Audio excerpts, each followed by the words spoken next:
tol dari bambu. Siapa sangka jika sebilah bambu yang disusun bisa menjadi tol terbaik yang juga merupakan karya anak bangsa. Tapi nggak hanya itu, masih ada lagi nih beberapa tol yang berhasil dibuat oleh anak bangsa dengan memanfaatkan kecanggihan teknologi lainnya.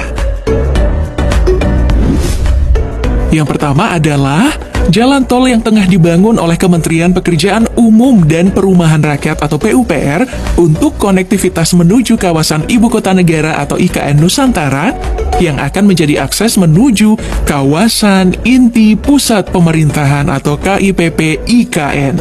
Tol yang dibangun menghubungkan kawasan Balikpapan IKN sejauh kurang lebih 40 km ini nantinya akan terhubung dengan jalan tol Balikpapan Samarinda atau Balsam, sehingga mempersingkat jarak tempuh dari Balikpapan menuju KIPP IKN.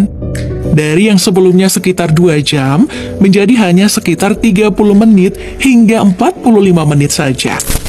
Penggunaan jalan tol IKN yang saat ini sudah berjalan terdapat 3 seksi, yakni Seksi 3A, Karangjoang KKT Karyangau sepanjang 13,4 km, Seksi B, KKT Karingau Simpang Tempadung, yang ada sepanjang 7,3 km, dan Seksi 5A Simpang Tempadung Jembatan Pulau Balang sepanjang 6,7 km.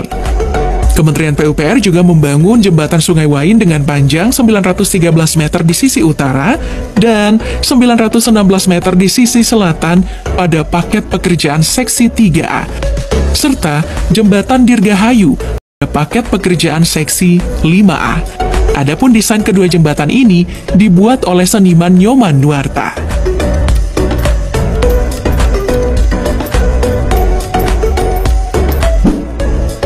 Di tengah gemuruh infrastruktur di Indonesia ada satu proyek yang menarik perhatian, yaitu Jalan Tol Semarang-Demak.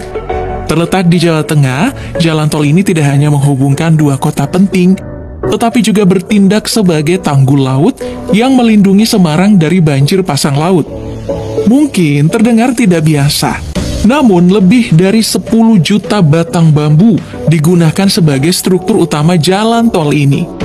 Bambu diolah menjadi matras yang ditanamkan di dasar laut, membentuk dasar kokoh yang menopang jalan tol sepanjang 6 km.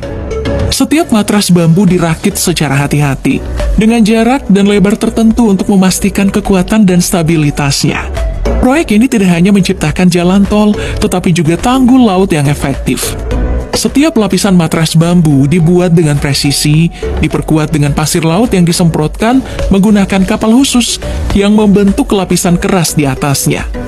Teknologi ini memungkinkan pembangunan tanpa menggunakan tiang panjang konvensional, menjadikannya lebih ekonomis dan efisien.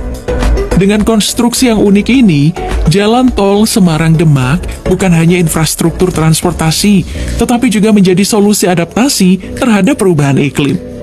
Diharapkan dapat menjaga kota Semarang dari resiko banjir, sementara juga membuka potensi pengembangan lahan di sekitarnya untuk kegiatan produktif lainnya.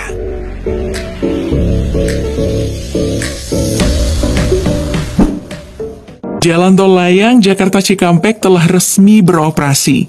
Tol sepanjang 38 km ini diharapkan dapat menambah kelancaran kapasitas tol Jakarta Cikampek yang sudah ada di bawahnya. Uniknya, selama pembangunan, Jalan Tol Jakarta Cikampek 2 Elevated menggunakan teknologi sosro bahu yang merupakan hasil karya anak bangsa bernama Cokorda Raka Sukawati. Teknologi sosro bahu merupakan suatu teknologi yang sangat diperlukan dalam mengatasi kesulitan membangun konstruksi jalan di atas jalan yang sudah beroperasi dan padat volume kendaraan. Seperti halnya di Jalan Tol Layang Jakarta Cikampek 2. Dengan teknologi sosro bahu, pembuatan pierhead dilakukan sejajar garis jalan, sehingga tidak memerlukan ruang bebas yang luas, dan setelah selesai dilakukan pemutaran.